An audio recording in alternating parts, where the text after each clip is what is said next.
Let's start in France, if we might. There have been these quite sizable protests against this new law. Why is it proving so contentious?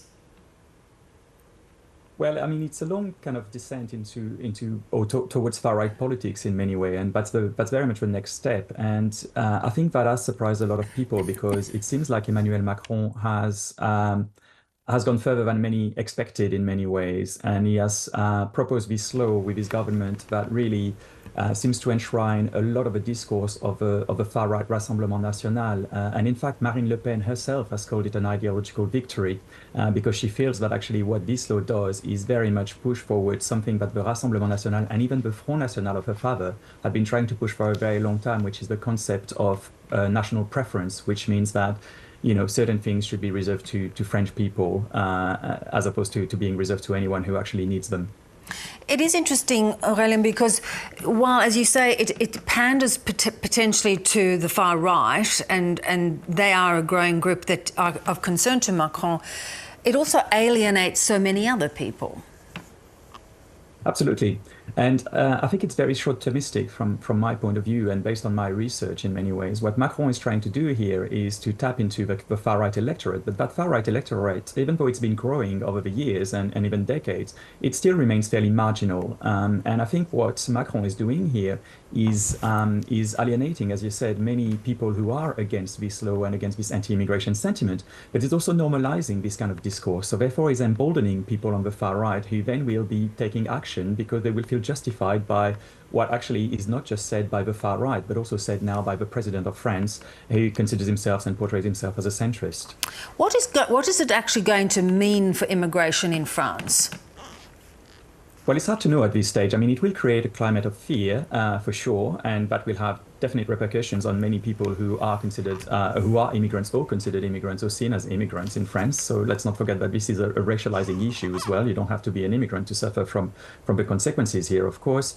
But it's hard to know what it will have in terms of practical impact on immigration itself, because the law hasn't been passed yet. And in fact, the Constitutional Council today will be making a judgment on the law and say whether actually the law is constitutional or whether it goes against the Constitution in France. So we will have to see carefully what happens here and whether it will have a meaningful impact. If it doesn't, then Marine Le Pen may be able to take advantage of that, saying that actually we need more radical changes. Yeah, interesting.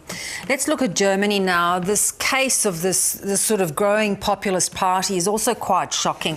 Tell us about this group and why it's gaining traction.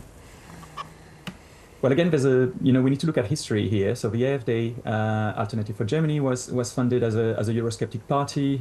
It wasn't so much moderate, but it was right-wing, fairly traditional and conservative. And then eventually it has ended up moving very much to the far and even extreme right in some cases. And the latest news from Germany are very worrying because it shows again that even though sometimes the AfD can have a veneer of respectability and even moderation to some extent when it's public facing, behind the doors it seems that the AfD is very much linked to neo-Nazis and the extreme right.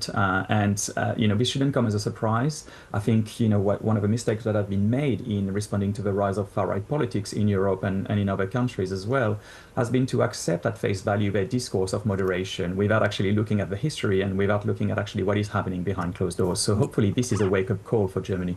Yeah, because behind closed doors, what they're talking about is quite shocking. And while it's not likely to come to fruition, this group could end up in some form of coalition with the amount of support that they have, considering the history of coalitions in Germany.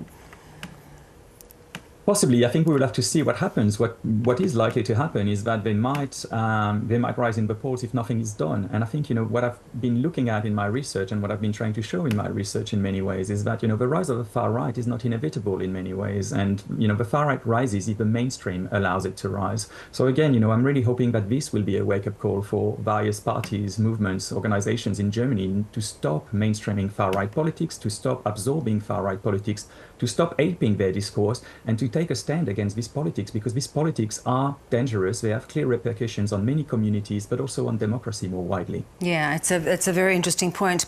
Really good to get your expertise. Thanks so much for your time. Thank you.